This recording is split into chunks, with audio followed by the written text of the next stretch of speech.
প্রিয় দশম শ্রেণীর ছাত্রছাত্রী বন্ধুরা, আশা করি তোমার সবাই ভালো আছো। এই মুহূর্তে আমরা হাতে পেয়ে গেলাম দশম শ্রেণীর একটি স্কুলের ভৌত বিজ্ঞানের প্রশ্নপত্র। দেখে নাও, ফুল মার্কস আমাদের রয়েছে 40, সময় তোমাদের রয়েছে 1 ঘন্টা 30 মিনিট। একে দাগে রয়েছে সঠিক উত্তর নির্বাচন করো। প্রশ্নের মান 1 করে 1 × 8 = 8। দেখে নাও, বেশ কয়েকটি প্রশ্ন দেওয়া রয়েছে, এখান থেকে তোমাদের 8টি প্রশ্নের উত্তর করতে হবে। তারপর রয়েছে তোমাদের 2 দাগে নিম্নলিখিত প্রশ্নের উত্তর দাও। প্রশ্নের মান রয়েছে 1 করে 1 × 7 = 7। ভালো করে দেখে নাও, এখানে তোমাদের 7টি প্রশ্ন দেওয়া রয়েছে, 7টি উত্তর করতে হবে। তারপর 3 দাগে রয়েছে নিম্নলিখিত প্রশ্নের উত্তর দাও যে কোনো 8টি। প্রশ্নের মান রয়েছে 2 করে 2 × 8 = 16। এখানেও বেশ কয়েকটি রয়েছে, তার মধ্যে থেকে যে কোনো 8টি প্রশ্নের উত্তর করতে হবে। টোটাল 10টা রয়েছে, তার মধ্যে 8টি করতে হবে। দেখে নাও প্রশ্নগুলো ভালো করে।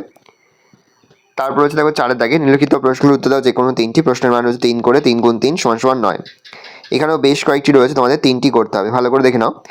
এই রয়েছে টোটাল তোমাদের ফার্স্ট ইউনিট টেস্ট অর্থাৎ প্রথম পর্যায়ক্রমিক মূল্যায়নের দশম শ্রেণীর ভৌত বিজ্ঞানের প্রশ্নপত্র। ভালো করে প্রশ্নপত্রটা দেখে নাও। যে মুহূর্তে আমরা বিভিন্ন স্কুলের প্রশ্নপত্র হাতে পাচ্ছি, সবার ফার্স্ট ভিডিওর মাধ্যমে কিন্তু আমরা তোমাদের কাছে তুলে ধরি। তোমরা কিন্তু অবশ্যই আমাদের চ্যানেলটা সাবস্ক্রাইব করে রাখবে।